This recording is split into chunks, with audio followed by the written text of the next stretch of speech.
Now to growing concerns about the deadly coronavirus officially hitting the U.S. China says the number of people infected by a mysterious respiratory virus has more than tripled over the weekend. This morning, deaths from coronavirus in the United States have surpassed 160,000. As of tonight, nearly 1 million people have died of the virus. And that as many as 45 million of us might be killed by it.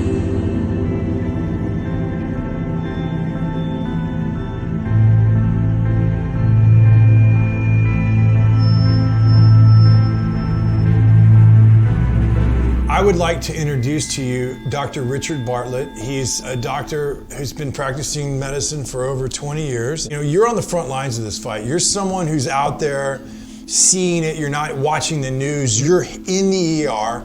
You're seeing COVID patients come in. Can you tell us a little bit about your background? So my training is that I went to Texas Tech Health Science Center, and I actually got a degree in medical technology, my bachelor's. And in that training, we were taught virology, the study of viruses. My work has been in the emergency room as an emergency room doctor.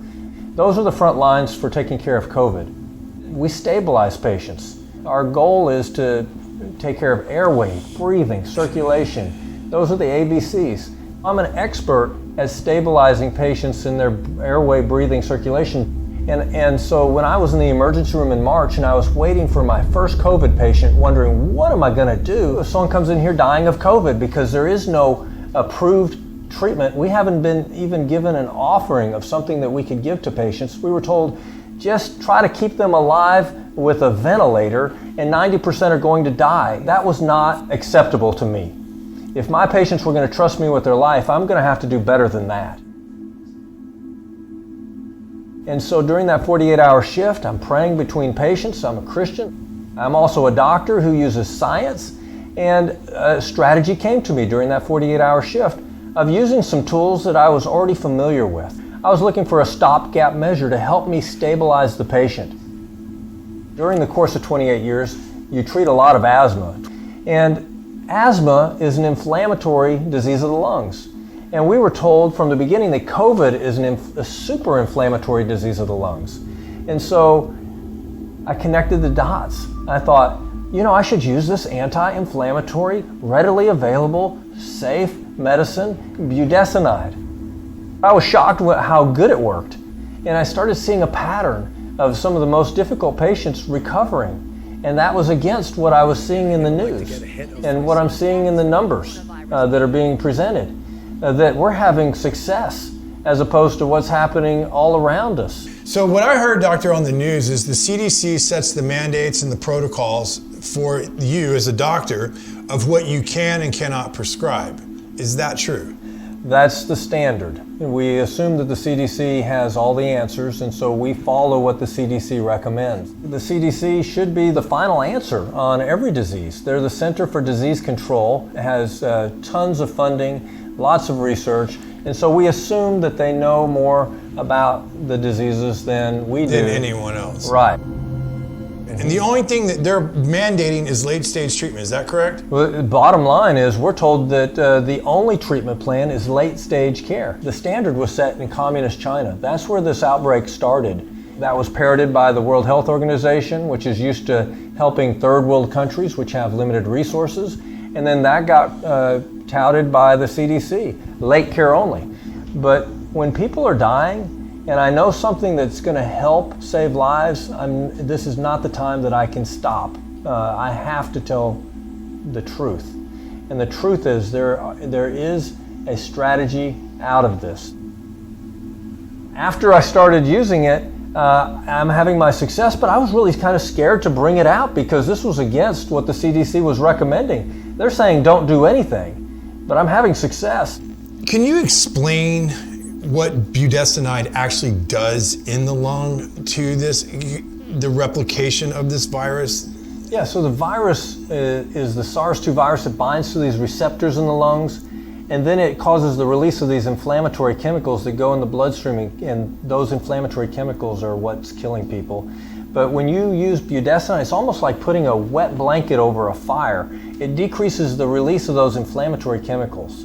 and that buys time for the body's immune system to kill off the virus. After I started getting the word out, I got this email from a nurse anesthetist of a hospital south of San Antonio. And as I was reading this, I couldn't believe it.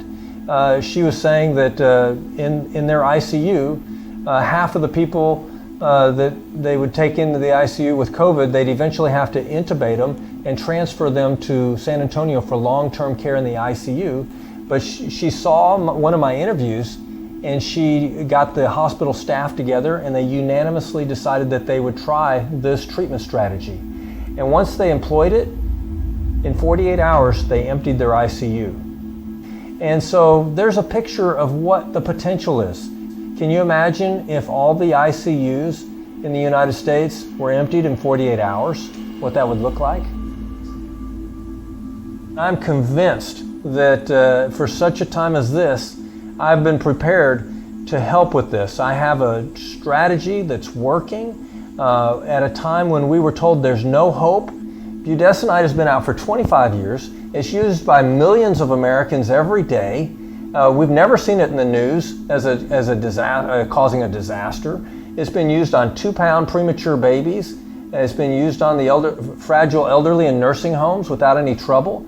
And so we know what to expect with it. It's cheap, it's about $3. It's a home treatment, saving you the risk of being in the hospital. I'm getting calls from around the country, from California to Florida, from loved ones saying that they have someone in the hospital that has COVID, and they are being told they only have one treatment option, and that is what the CDC's protocol is. Doesn't a doctor or a hospital or an institution inform a patient of all medical options available? You know, the American Medical Association Code of Medical Ethics for all doctors is that we're supposed to tell every patient every treatment option, the risk and benefit, whether we have any conflict of interest, whether there's any financial benefit to them.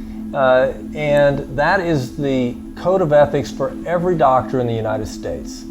Is there a way that people can find this therapy online? There is a website called budesonideworks.com, and there's a provider tab where you can find providers there. And there's a lot of useful information there. They did put my protocol there, my treatment strategy, the therapy, and also the white paper. There's also a lot of interviews and other related research there. I want to thank you. I want to commend your courage to stand up and to stand up for what you believe is your calling. This is all about saving lives. If the media companies and the people that we rely on to give us our information are not helping us getting the correct information, we the people need to stand up together and spread this word. So my call to action for anybody watching this video is share it with your friends, share it with your family.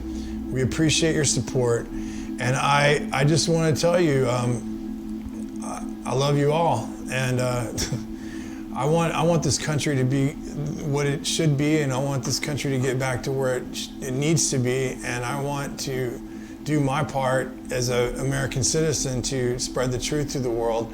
And I encourage each and every one of you to stand up and fight for your rights. Don't let them take them from you, and know what's available.